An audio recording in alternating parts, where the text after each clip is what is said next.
Umunyeshuri wiga ataha, haleluya. Uyu munyeshuri wiga ataha ashobora kurya yakawunga ku ishuri ko yagera mu rugo ugasanga ariye n'agafiriti cyangwa we nako gashyushyu. Bishatse kuvuga ikirero mwene data, ndakwinginze ngo we niba warize ishuri ry'Imana ukaba wararyize neza, uyu munsi ukaba uri kwiga utaha. Amen. Wireba wa wundi ukiri kwiga ari mu kigo ngo utangire umucere imanza. Uyu muntu uri kwiga ari mu kigo ni wa muntu ahura n'abarimu batandukanye. Haleluya, ndashima Imana nuko ko nanjye nsigaye niga ntaha. Imana iguhindurira icyerekezo nawe wiga utaha mu izina rya Yesu. Iyo umuntu wiga uri mu ishuri, uyu muntu wiga aba muri interina, iyo ari muri iri shuri ahuramo n'abarimu benshi. Icyambere ahuramo na mwarimu w'inzara, uyu muntu ahuramo na mwarimu w'amagambo, uyu muntu ahuramo na mwarimu wo kwambara ubusa, uyu muntu ahura na mwarimu w'ubushomeri, uyu muntu ahuramo n'abarimu benshi kuko nta cyerekezo cy'ubuzima bafite.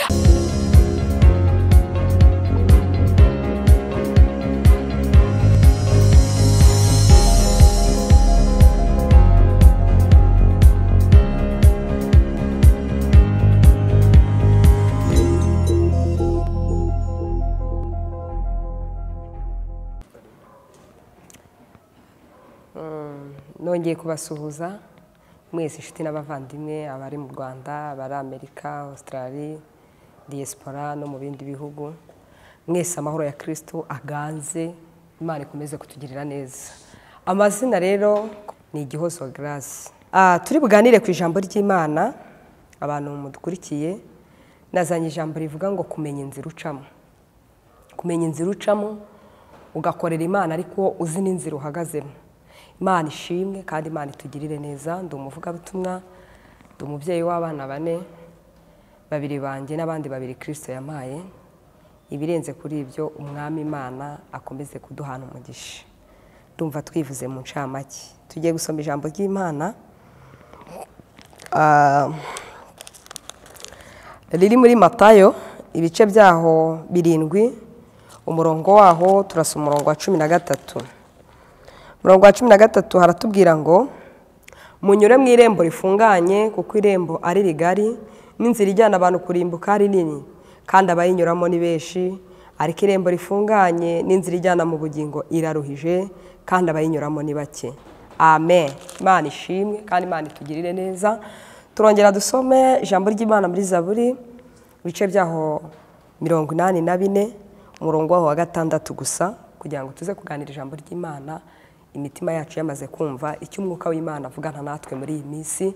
Dukeneye guhembuka kandi dukeneye ibihe byiza byo gusenga. Ho haratubwiye ngo hahirwa umuntu ugufitemo imbaraga, hahirwa abafite mu mitima yabo inzira z'igisiyoni.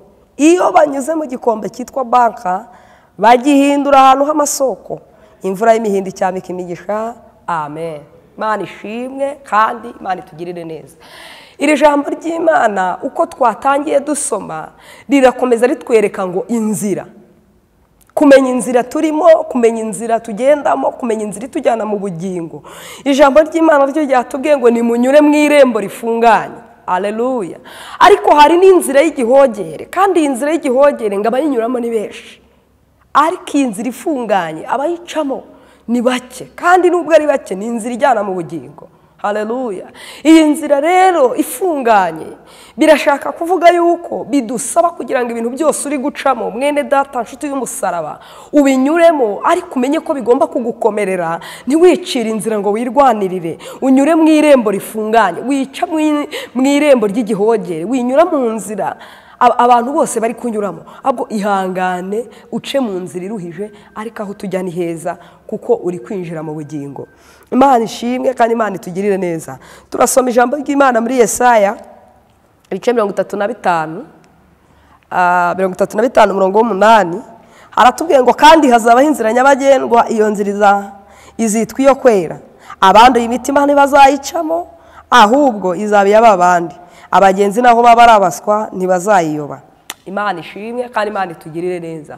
Ngo hazabaho inzira kandi iyo nzira izitwa iyo kwera. Imana ishimwe kandi Imana itugirire neza. Ngo kandi umugenzi nubwo yaba ari umuswa ngo iyo nzira ntazayiyoba. Imana ikomeze kutuganza. Iyi nzira ngo izaba ari inzira yo kwera. Ngo abayicamo ngo iyo nzira izabiya babandi. Aba bantu ni bande barimo kuvugwa kugira ngo bazanyure muri iyi nzira? Icyama mwene data iherezo ryawe rikazaba ryiza. Icyama muri iyi minsi tugezemo ikaba iminsi y'umwuka wera ku buzima bwawe, umutima wawe ugahembuka muri aka kanya. Ndakwifuriza guca mu nzira nziza, ndakwifuriza kudaca mu nzira y'inzitane, ahubwo ukanyura mu nzira ikwiriye Kristo yamanuka agasanga uhagaze mu nzira nziza y'agakiza. Bibiliya yatubwiye ngo hahirwa abafite mu mitima yabo inzira zigana i Siyoni. Haleluya. Aba bantu bafite inzira zigana i Siyoni, iyo uburwayi buje ntibacogozwa n'icyo gikombe. Iyi ntambara zije ntago bacogozwa n'iki gikombe. Aba bantu ni babandi badashobora kubona akazi babanje gutanga yandi maruswa cyangwa babanje guca mu zindi nzira. Oya, ahubwo ngo aba bantu ngo ni babantu bari mu nzira yo kwera. Kandi ngo aba bantu bafite inzira z'igisiyoni mu mitima yabo. Mbese mwene data nshuti y'umusaraba ufite inzira z'igisiyoni? Ijambo ry'Imana ryatubwiye ngo abo bantu, haleluya, ngo iyo bageze mu gikombe cyitwa banka ngo bagihindura ahantu h'amasoko. Imana ihimbaza. Bagihindura ahantu h'amasoko ngo imvura y'imigisha icyamika imigisha. Iyo bageze mu gikombe cy'uruvugo ngo ahantu ntabwo bahatera ubwere mu kigeragezo, ahubwo ngo bahatambuka bafite inzira z'igisiyoni. Aba bantu iyo bageze mu gikombe cyo kwicara mu gikombe cyo kurogwa ntago barwanisha intambara y'umubiri ngo bavuga ati tugomba kwihorera, tugomba kunyura mu nzira iyi n'iyi, ahubwo kuko bafite inzira z'igisiyoni mu mitima yabo barwanisha urugamba gusenga. Ndashaka kukubwira imbaraga zo gusenga, za zindi zavanye Lazaro mu mva, za zindi zazuye umwana wa Yayiro. Izi mbaraga nizo ndi kukwifuriza kugira ngo wongere ugire ibihe byiza byo gusenga.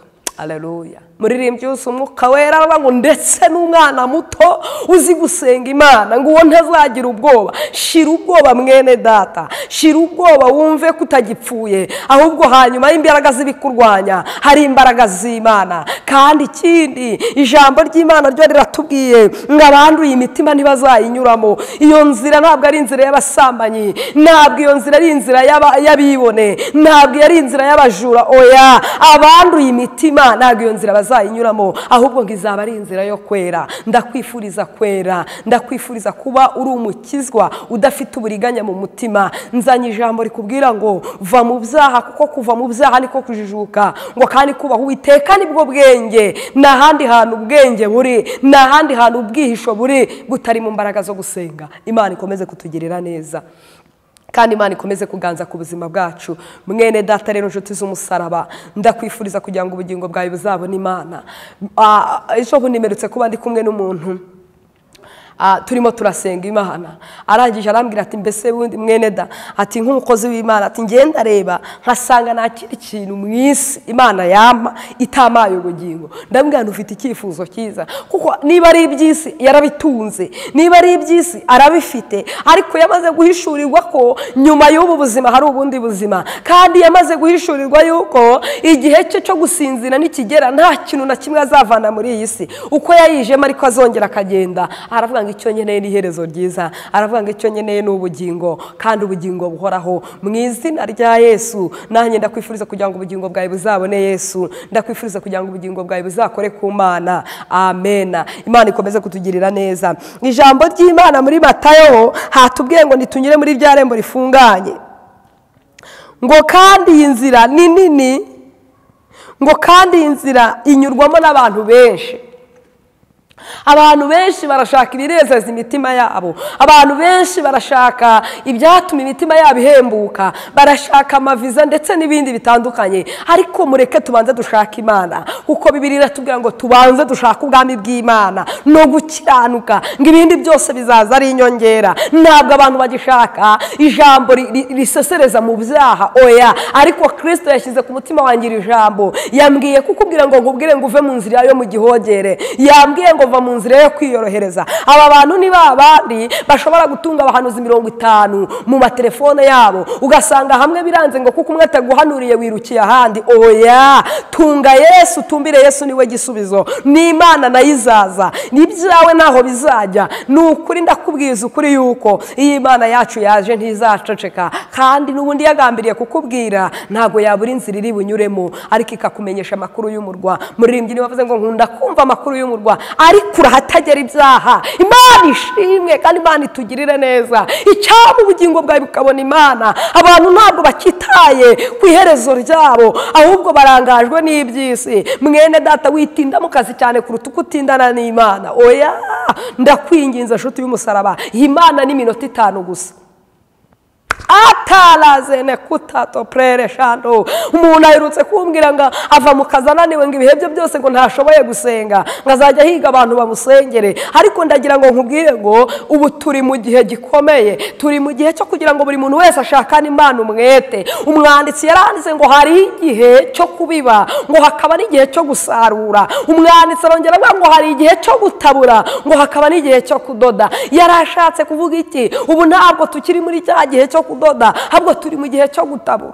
Ubundi Kristo akadodeye imitima. Imana ihimbazwe. Haba ngo hari igihe cyo kurira, hakabaho n'igihe cyo kuririmba. Ubu ntabwo turi mu gihe cyo kuririmba ngo tubyine umudiho kubera iminsi duhagazemo, ahubwo turi mu bihe byo kuboroga. Umwanditsi mbese Bibiliya yari yarebye, Imana yakiza ubwenge, irareba isanga tuzagera mu gihe gusenga bizaba bikomeye. Irareba isanga tuzagera mu gihe kubona umuntu uguhanurira cyangwa ugusengera bizaba bikomeye. Ariko Imana, uyu mwanditsi warandika, haravanga ibi bihe nitubigeramo ngo ntituzacogore gusenga kugeza ubwo Yesu azaza. Imana ishimwe kandi Imana ihimbazwe. Ndagira ngo nkubwire mwene data, nshuti y'umusaraba, ndagusaba kugira ngo uve mu byaha, ndagusaba kugira ngo uve mu burangare. Imana yarambwiye ngo abantu bari mu gahuge, nitegereje mbona abantu bose bari bize. Imana irambwira ngo nkayitegereze bari abantu. Ndangije maze Imana nise Imana nukubera iki? Numva ijwi ry'Imana irambwiye ngo abantu ntibakinshaka, abantu ntibakinyoteye. Mbese umuntu asigaye ategereje kugira ngo umuhanuzi amuhamagara mubwira ati umva uko Uwiteka avuze, nta bihe byo kwiyiriza ubusa. Mbese ko wajya gubana n'Imana ugafata n'umunsi umwe. Umwanditsi aravuga ngo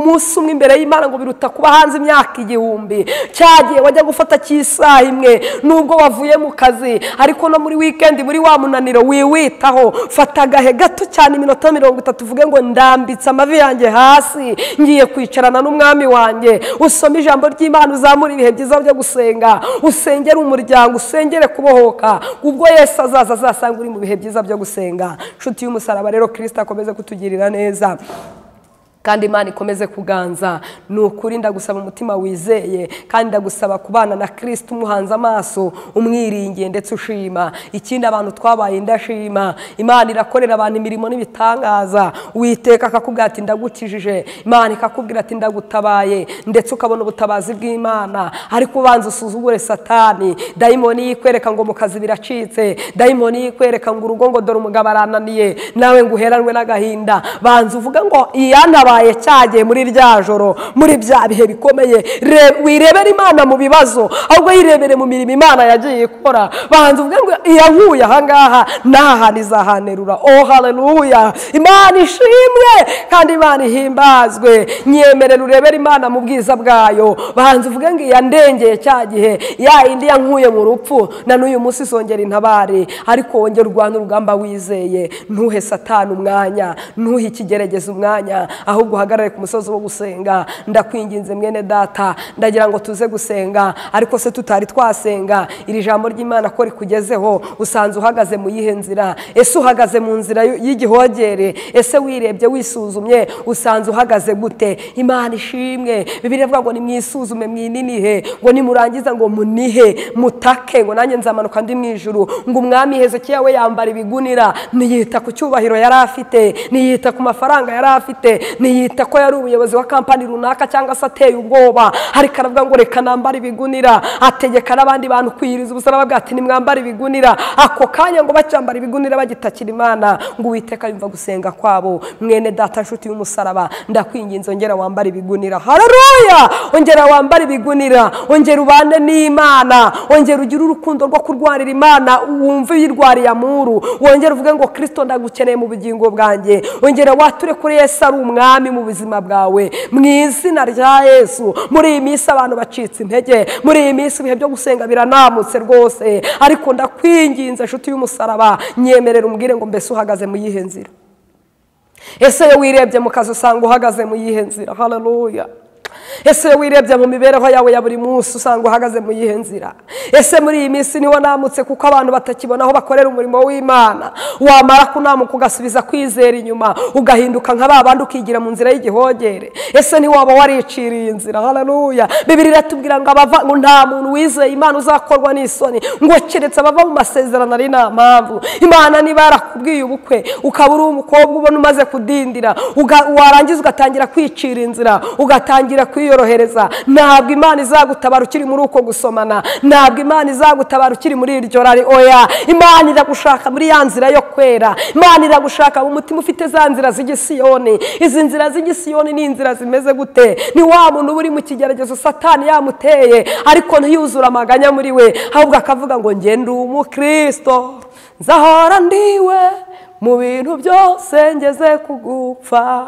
Haleluya! Ahubwo njye ndi umukristo, ngo naho igihugu cyose cyaseka, ahubwo njye ndi umukristo, naho naguma mu bushomeri, ariko nzahora ndi umukristo. Haleluya! Avuga ijambo ryiza rikomeye, aravuga ngo nubwo nabura umugabo ariko sinzishingira kuko ndi umukristo. Ahagarara neza. Haleluya! Aravuga ati njye ndi umukristo, nubwo nshogoye maze imyaka myinshi ntabyara, ariko sindi bwirwanirire ngo mu bapfumu.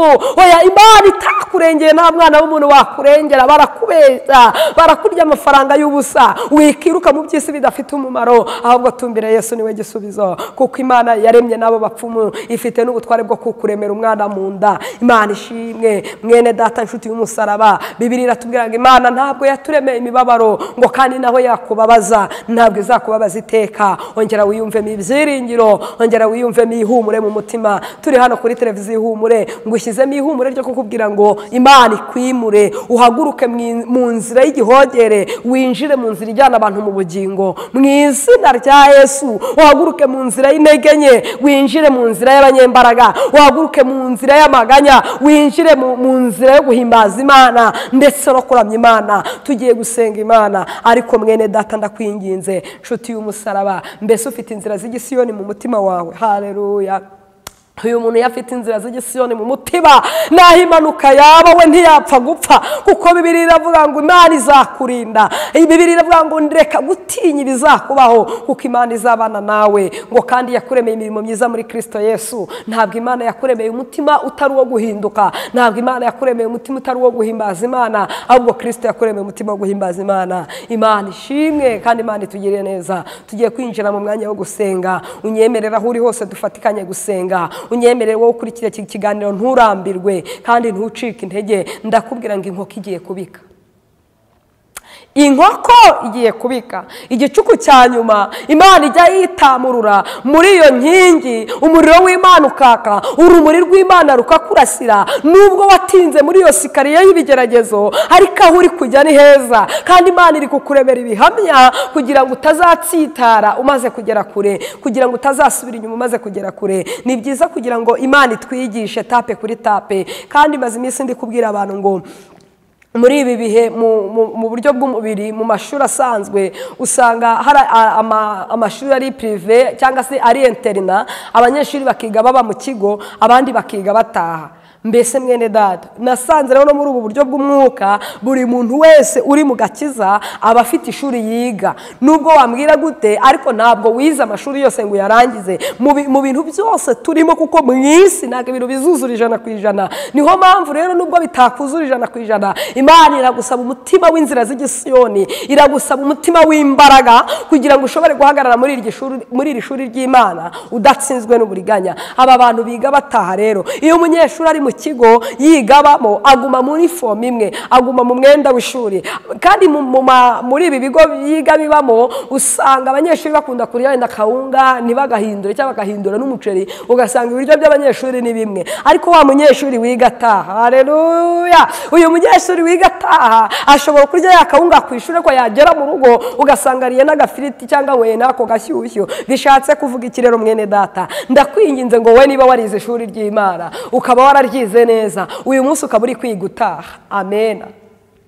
Wireba wa wundi ukiri kwiga ari mu kigo ngo utangire umucere imanza. Uyu muntu uri kwiga ari mu kigo ni wa muntu ahura n'abarimu batandukanye. Haleluya, ndashima Imana nuko ko nanjye nsigaye niga ntaha. Imana iguhindurira icyerekezo nawe wiga utaha mu izina rya Yesu. Iyo umuntu wiga uri mu ishuri, uyu muntu wiga aba muri interina, iyo ari muri iri shuri ahuramo n'abarimu benshi. Icyambere ahuramo na mwarimu w'inzara, uyu muntu ahuramo na mwarimu w'amagambo, uyu muntu ahuramo na mwarimu wo kwambara ubusa, uyu muntu ahura na mwarimu w'ubushomeri, uyu muntu ahuramo n'abarimu benshi kuko nta cyerekezo cy'ubuzima bafite. Ariko uyu muntu wiga ataha, haleluya, ibintu biba byaraciye. Uyu muntu wiga ataha ashobora guhuramo wenda na mwarimu w'amagambo, agahuramo na mwarimu wo ku kazi, ukagira umuntu ukurwanya kugira ngo wegere Imana. Hanyuma ati mu kazi biranze, uyu boss none harananije, ukegera Imana, uwo mwarimu ugahura nawo, iryo shuri ukaryiga. Ariko uko biri kose Imana yarakwimuye, ntabwo kigwa muri interina, uri muri gutaha. Muri icyo gihe uri kwiga utaha, mwene data z'umusaraba umusaraba, ndagusaba kugira ngo wa wundi uri muri interina umugemurire, haleluya, umugemurire kuko waciye muri ubwo buzima bw'inzara, umugemurire kuko waciye muri bwa buzima bwo kwambara ubusa, umugemurire kuko waciye muri bwa buzima bw'ubukode n'ubushomeri. Ariko ubwo Kristo yakwimuka burimo wiga utaha, ukaba uri kwiga andi mashuri y'ubundi buryo, ariko uri mu rugo utaha, mu rugo rwiza rw'Imana. Ndakwinginze rero mwene data, niba ufite bibiri, gaburira wa wundi uri muri rya shuri ukiri muri interina, Imana izakugirira neza. Kuko buriya Bibiliya tubwira ngo nta kigeragezo kitari rusange mu bantu, ariko Imana ijya gucira akanzu. Imana igucira akanzu mu izina rya Yesu. Ariko mbere yo kwigucira akanzu, umutima wawe ubanza ugira inzara n'inyota byo gushaka gukiranuka. Kandi ikindi, tureke gushaka inyongezo mbere yo gushaka Kristo. Haleluya. Mbese Bibiliya tubwira ngo dushake ubwami bw'Imana no gukiranuka, ibindi byose tuzabyongererwa. Niwishakira gukiranuka, ukishakira ubwami bw'Imana, ukishakira mu maso h'Imana, bataguhanurira, Imana yavuga itavuga, ibyawe byose byijyanamo. Kuko password y'ubuzima bwawe ni ugushaka gukiranuka, ugashaka no gushaka ubwiza bw'Imana.